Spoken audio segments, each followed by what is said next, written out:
오늘 우리가 다룰 이야기는요, 그냥 단순한 저작권 문제가 아닙니다. 이건 전 세계가 사랑하는 K 콘텐츠를 둘러싼 아주 거대한 전쟁, 말하자면 K 콘텐츠 대강탈 사건의 그 내막을 파헤쳐보는 시간입니다. K 콘텐츠. 이제는 단순한 유행을 넘어서 하나의 거대한 문화 현상이 됐잖아요.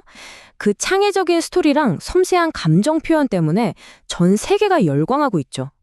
바로 이 소중한 보물이 오늘 우리가 파헤칠 강탈의 목표물이라는 겁니다. 그런데 말이죠. 이 화려한 성공 뒤에는 아주 어두운 현실이 숨어 있습니다. 바로 이 숫자예요. 38억. 이게 대체 무슨 숫자냐고요? 2024년 딱 한 해 동안 차단된 불법 스트리밍 사이트의 누적 조회수입니다. 네, 38억이요. 우리가 사랑하는 컨텐츠가 정말 상상을 초월하는 규모로 도둑맞고 있다는 아주 명백한 증거죠. 자, 지금부터 이 거대한 디지털 강탈 사건을 한번 제대로 추적해 보겠습니다. 우선 이 문제가 얼마나 심각한지부터 보고 그 뒤에 숨어있는 범죄 조직의 진짜 속셈은 뭔지, 그리고 왜 이들을 잡기가 그렇게 어려운지 디지털 유령이라고 불리는 이유를 알아볼 겁니다. 마지막으로는 여기에 맞서는 국제적인 공조와 K 콘텐츠의 미래를 건 싸움까지 저와 함께 쭉 따라가 보시죠. 네, 첫 번째 이야기입니다. 이 강탈이라는 게 과연 어느 정도로 심각한 수준인지 그 규모부터 한번 살펴보겠습니다. 이 그래프를 보시면 정말 심각하다는 게 한눈에 들어오실 겁니다. 지난 5년 동안 불법 콘텐츠 유통 규모가 거의 2배나 폭증했어요. 이건 그냥 문제라고 부를 수준이 아닙니다. 거의 통제불능 상태로 번지고 있는 거대한 위기라고 봐야죠. 그리고 이 거대한 폭풍의 한가운데 바로 뉴토끼라는 이름이 있습니다. 아마 들어보신 분들도 계실 텐데요. 가장 악명 높은 불법 웹툰 사이트 중 하나로 이번 사건의 핵심 용의선상에 올라 있는 곳이죠. 뉴토끼 딱 이 한 곳에서만 나오는 조회수가 무려 11억 회에 달합니다. 11억이요. 여러분, 이건 그냥 몇몇 사람들이 파일 공유하는 그런 차원이 아니에요.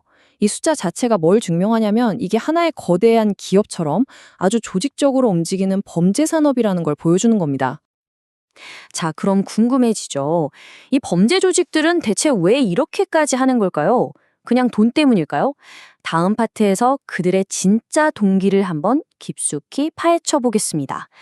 이게 생각보다 훨씬 더 큰 그림이 있거든요. 단순한 불법 복제 문제가 절대 아닙니다. 우리가 보통 불법 복제, 불법 사이트라고 하면 그냥 공짜로 만화나 드라마 좀 보는 거? 이렇게 생각하기 쉽잖아요. 그쵸? 근데 과연 그게 전부일까요? 이 범죄자들의 사업 모델이 정말 교묘합니다. 한번 보세요. 첫째, 인기 K 컨텐츠를 미끼로 던져서 사람들을 끌어모읍니다. 둘째, 그렇게 모인 사람들이 보는 사이트를 불법 도박이나 성인 광고로 그냥 도배를 해버리는 거죠. 여기서 막대한 수익을 챙기는 겁니다. 근데 진짜 심각한 건 마지막 단계예요. 이렇게 번 돈이 결국 어디로 가느냐? 국제 조직 범죄의 자금줄로 흘러들어간다는 겁니다. 마약이나 무기 밀매 같은 더 끔찍한 범죄에 돈줄이 되는 거죠. 그러니까 핵심은 바로 이겁니다. 이 사람들에게 K 콘텐츠는 최종 목표가 아니에요. 그저 미끼일 뿐입니다.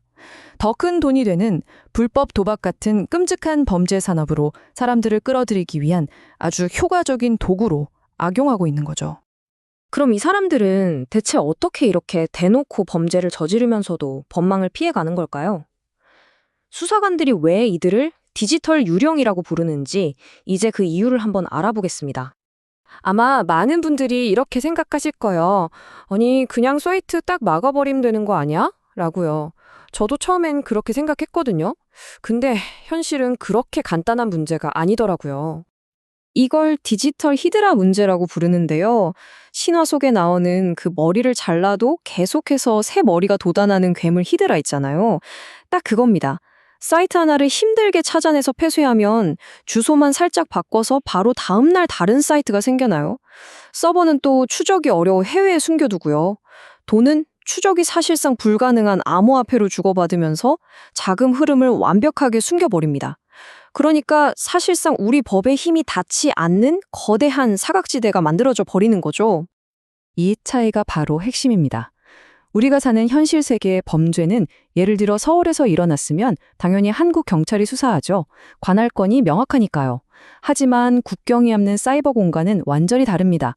범인은 A라는 나라에 있고 서버는 B라는 나라에, 피해자는 또 C라는 나라에 흩어져 있다면 대체 어느 나라 법으로 처벌해야 할까요? 바로 이 복잡함, 이 빈틈을 범죄자들이 아주 교묘하게 파고드는 겁니다.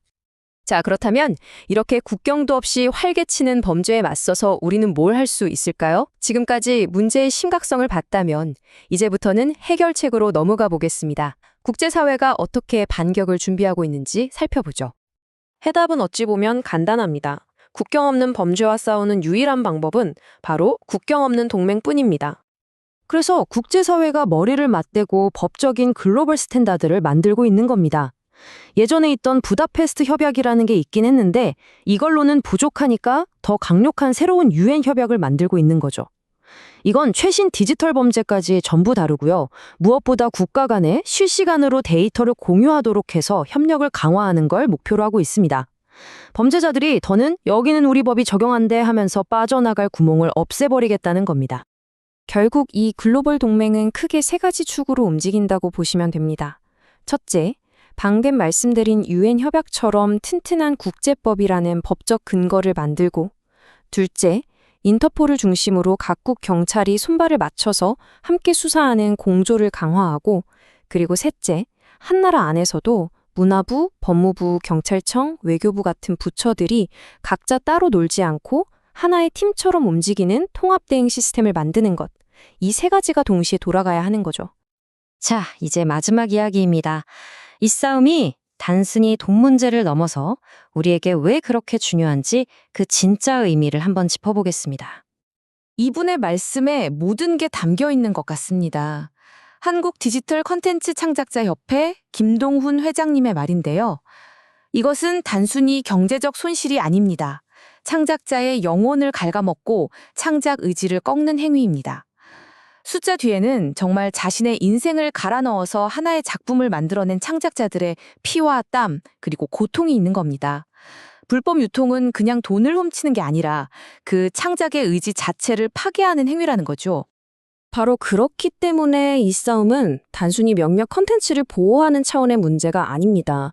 이건 우리가 앞으로도 계속해서 새롭고 놀라운 이야기들을 만날 수 있느냐 없느냐, 바로 그 건강한 창작 생태계 전체를 지키기 위한 전투인 셈입니다. 국제공조라는 거대한 반격의 서막이 올랐습니다. 작전 계획도 세워지고 있죠. 하지만 범죄가 진화하는 속도는 어쩌면 이보다 더 빠를지도 모릅니다. 과연 우리 사회는 우리가 사랑하는 그 이야기들을 지켜내기 위해 너무 늦기 전에 하나로 뭉칠 수 있을까요? 어쩌면 그 해답은 다른 누구도 아닌 바로 이 문제를 지켜보는 우리 모두의 관심에서 시작되는 건 아닐까요?